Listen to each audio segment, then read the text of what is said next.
الحمد لله الذي هدانا لهذا وما كنا لنهتدي لولا أن هدانا الله، والصلاة والسلام على رسوله الكريم وعلى آله وأصحابه أجمعين. أما بعد، السلام عليكم ورحمة الله وبركاته. برادر سوال نمودند که حکمی جشن گرفتنی عید مجوسی ها آتش پرستان نوروز را به ما بیان بکنید. بارک الله فیکم. چخیلی که در حدیث صحیح آمده است از انس بن مالک رضی الله عنه خادم رسول اکرم صلی الله علیه و سلم در سنن ابو داود که حدیث صحیح است و اینچنین در سنن نسائی با رقم 1556 و در سنن ابو داود با رقم 1134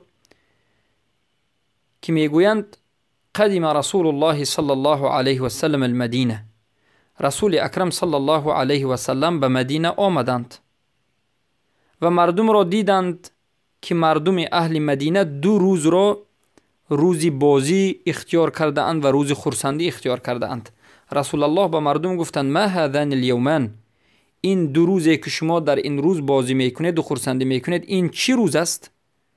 اهل مدینه گفتند كنا نلعب فيهما في الجاهلیه، در حالت جاهلیت یعنی پیش از اسلام قبول کردنمون در این 2 روز ما بازی میکردیم و بعد از مسلمان شدنم هم همین 2 روز رو همچون روزی خرسندی و بازی گرفتیم.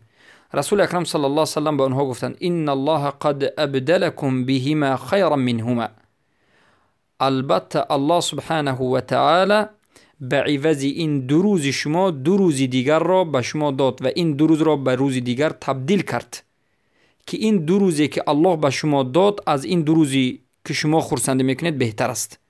یوم الاضحى، روزی عید قربان، و یوم الفطر، و روز عید فطر. و البته این حدیث صحیح است، خیلی که تمام علمای محققین صحیح کرده اند و محدثین و در سلسله صحیحه با رقم 2021 البانی ذکر نمودند. بارک الله فیکم. پس از این می براید که ما 2 عید داریم، عید فطر و عید اضحا، عید قربانی.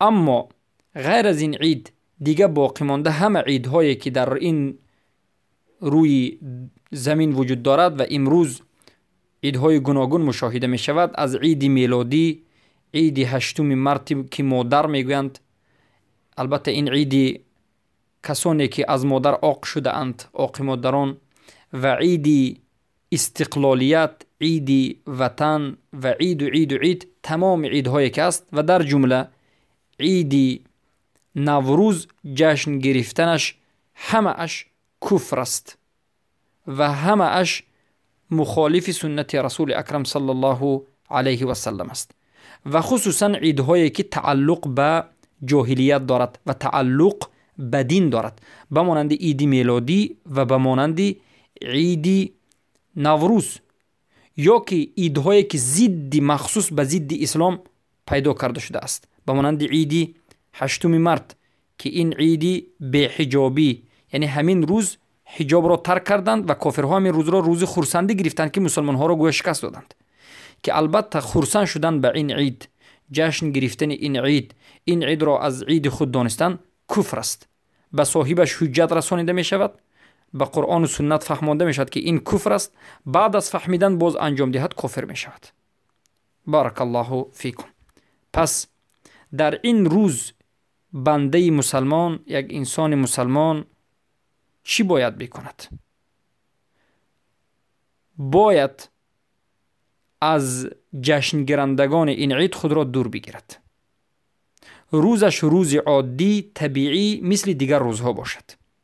در این روز یگان خوراک مخصوص آماده نکند که گویا که این روز عید باشد، یگان خریدی مخصوص نکند همچون عید، یگان عملی غیر عادی انجام ندهد مثل دیگر روزها زندگی بکند، به کسی هدیه به خاطر عید ندهد، از کسی هدیه هم نگیرد، کسی را تبریک نکند و از کسی تبریک را هم قبول نکند، چرا که این روز روزی عید کفار است. به این چنین جشن گیرندگان همراه ننشیند، همراه اونها یک جا ننشیند، از طعام اونها برای عید آماده کرده نخورد، برای طعام کردن و کوشش یعنی آماده کردن طعام عیدی مجوسی اونها همراه هم نشود، که البته میگیم طعام سوملک هست. برای سوملک مردم همه جمع میشوند یا پول میدهند یا که ارد یا و غیره و غیره، به همین همراه نشود، چرا که این طعام برای عید کفار آماده کرده شده است. پس این عید را اولین کسی که گرفته است جمشید هست، جمشید فارسی مجوسی، و این عید عید مجوسی آتش پرستان است، عید مشرکین است، عید کسانی که اعلان جنگ به الله کردند. و این چنین اقطاب مصری ها و این چنین نصرانی ها هم همین روزها را عید میگیرند. پس بارک الله فیکم. در حدیث صحیح آمده است که رسول اکرم صلی الله علیه و سلم میگویند من تشبه بقوم فهو منهم، هر کسی که خودش را به یک قوم مانند بکند از جمله همانها است. از عبدالله ابن عمر رضی الله عنه روایت شده است به روایت صحیح که میگویند به عیدهای کفار همراهی نکنید، به نوروز همراهی نکنید. هر کسی که به نوروز مجوسی ها همراهی کرد و در همون حالت وفات کرد، داند که حتما در روز قیامت همراه اونها حشر می شود، زنده می شود. یعنی اگر بناگاه در همین حالت عید را جشن گرفتن وفات بکنید، دانید که با همراهی مجوسی ها در روز قیامت می خیزید.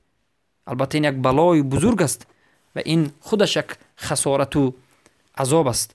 پس ای برادرم و خواهر موحدم، به دین خود چنگ بزن، به سنت رسول الله چنگ بزن، ببین که آیا رسول الله و صحابگان این عمل را کردند؟ نه والله، در دین ما دو عید است، دو عید است و دیگر هیچ عیدی وجود ندارد.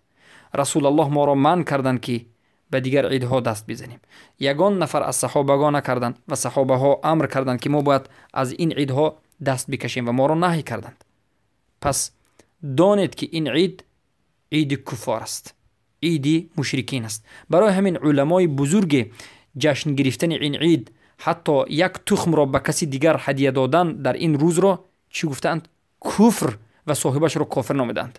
به خصوص مذهبی حنفی، مذهبی حنفی که در منطقه ما مشهور است، در سرزمین مجوسی ها مذهب حنفی که مشهور است، مذهب حنفی به نهایت فتواهای شدید داده نسبت جشن گرفتن عید. و این نه فقط مذهب ابو حنیفه بود، بلکه این مذهب سلف بود، این مذهب صحابگان بود. جشن گرفتن این عید این کفر است و صاحبش کافر می شود. البته هر کسی که بعد از فهمیدن، بعد از دانستن همین عید را حق داند، طرفداری کند، کوشش بکند، همین عید را جشن میکند، کافر می شود، مرتد می شود. اما کسی که از سبب جهالت کرده باشد توبه بکند و از این راه باز ایستد و تمام عیدهایی که غیر از عید اسلامی است دست بکشد. بارک الله فیکم. پس این بود سخنی مختصر در مسئله عید مجوسی ها نوروز که ما باید دست بکشیم و فرزندان خود را به این عید نگذاریم. خصوصا در مکتب های میانه که در تویسان هست این عید را جشن میگیرند، نروند، فرزندها نروند، فرزندهای خود را تعلیم بدید که نروند. و فرزندها بشینونید، آموزونید که این عید ما نیست، این عید مجوسی های، این عید کفار است، این عید ملت بیگانه است، این عید نصارا و اقطاب مصر است. پس بارک الله فیکم، به دین خود حریص باشد. السلام علیکم و رحمت